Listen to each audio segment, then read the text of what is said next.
Hi friends, அடுத்தப்புறமா என்னென்னு பார்க்கலாம். இப்போ பார்த்தீங்கன்னா, கோமதி வந்து விருந்துக்கு ஏற்பாடு பண்ணிட்டு இருக்காங்க இல்லையா? அவங்க அண்ணனுங்கலாம் பார்த்தீங்கன்னா வந்துட்டாங்க. இன்னைக்கு எபிசோட்ல எல்லாரும் பார்த்துருப்பீங்க. ரொம்ப சந்தோஷமா வந்து வர வைக்கிறாங்க. இதுக்கு நடுவுல என்னன்னு பார்த்தீங்கன்னா, கூடவே வந்து நம்ம சக்திவேலும், சுகன்யாவும் தான் கண்டிப்பா கோமதி குடும்பத்துக்கே ஒரு ஆப்பு வைக்கிற மாதிரியான எபிசோட்ஸ் தான் கொண்டு வர போறாங்க. எப்படின்னு பார்த்தீங்கன்னா, எல்லாரும் கலகலப்பா பேசிட்டு இருக்காங்க.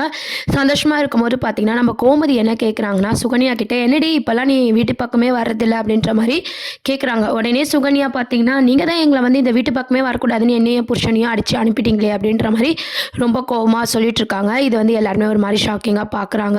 பழனியும் பார்த்தீங்கன்னா, "ஏய் இப்ப எதுக்கு அதெல்லாம் பேசிட்டு இருக்க?" அப்படின்ற மாரி பழனி சொல்றாரு. இருந்தாலும் பார்த்தீங்கன்னா, "நான் உண்மைய தானே சொன்னேன். உங்களுக்கு கடை வச்சு குடுக்கறது இவங்களுக்குலாம் பிடிக்கல தானே!" அப்படின்ற மாரி ஆரம்பிக்கிறாங்க. இதுதான் வந்து நல்ல வாய்ப்பு, இதை நம்ம யூஸ் பண்ணிக்கணும் அப்படின்னு சொல்லிட்டு பார்த்தீங்கன்னா, சக்திவேல் வந்து யூஸ் பண்ணிக்கிறாரு. உடனே அப்பத்தா பார்த்தீங்கன்னா, "இங்க பாருங்கம்மா, இதெல்லாம் நடந்து முடிஞ்சது. இப்போ இதை பற்றிலாம் பேசக்கூடாது" அப்படின்னு சொல்லி அந்த பேச்சை வந்து அப்படியே ஸ்டாப் பண்ணிடுறாங்க. அதுக்கப்புறம் பார்த்தீங்கன்னா, சரி வந்து பேசிக்கிட்டே இருக்கோமே, வாங்க சாப்பிட்லாம் அப்படின்ற மாதிரி கோமதி வந்து கூப்பிடுறாங்க.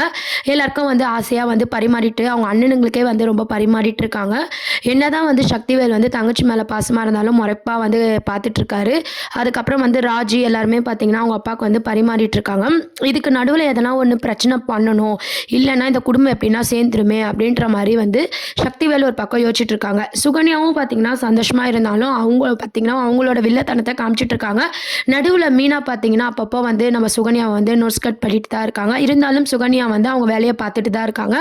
அதுக்கப்புறம் பார்த்தீங்கன்னா குமார் அரசியை வந்து சைட் அடிச்சுக்கிட்டே இருக்காரு. அதாவது எப்படின்னா நம்ம வந்து 2 பேரும் கல்யாணம் பண்ணிக்கணும், அப்பயாவது இந்த குடும்பம் ஒன்றா சேரும் அப்படின்ற மாதிரி நல்ல ஒரு மாதிரி பார்த்தீங்கன்னா குமார் ஒரு பக்கம் யோசிச்சுட்டு இருக்காரு. இவங்க குமாரையும் நம்ம அரசியும் பார்த்து அப்பத்தா என்ன யோசிக்கிறாருன்னா, இவங்க 2 பேருக்கு கல்யாணம் நடந்தால் இந்த குடும்பம் வந்து சந்தோஷமாக இருக்கும், எந்த கல்யாணத்தால் பிரிஞ்சதோ இன்னொரு கல்யாணத்தினால ஒன்று சேரும் அப்படின்ற மாதிரி அப்பத்தாவும் ஒரு பக்கம் யோசிச்சுட்டு இருக்காங்க. நம்ம இதை பொறுமையாக ஆரம்பிப்போம் அப்படின்னு சொல்லிட்டு எல்லாரும் சாப்பிட்டு முடிச்சதுக்கப்புறம் ஆரம்பிக்கலாமா அப்படின்ற மாதிரி அப்பத்தா ஒரு பக்கம் யோசிச்சுட்டு இருக்காங்க. ஒரு வேளை குமார் கல்யாண விஷயத்தை பற்றி பேசினா கண்டிப்பாக சக்திவேல் கோவப்பட போகிறாரு, வார்த்தையை விட போகிறாரு. இது மூலமாக முத்துவேலும் கோவப்பட போகிறாரு.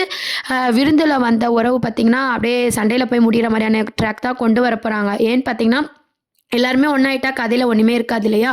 ஸோ அதனால் விருந்து சாப்பிட்டுட்டு அதுக்கப்புறம் பிரச்சனை வர மாதிரி காட்ட போகிறாங்க. இதுதான் அப்கமிங் ப்ரோமோவாக இருக்குது. இதை பற்றி உங்கள் கருத்துக்கள் என்ன அப்படின்றத கீழே கமெண்ட் செக்ஷன் சொல்லுங்கள். சேனலே மறக்காமல் சப்ஸ்கிரைப் பண்ணுங்கள். தேங்க்ஸ் ஃபார் வாட்சிங்.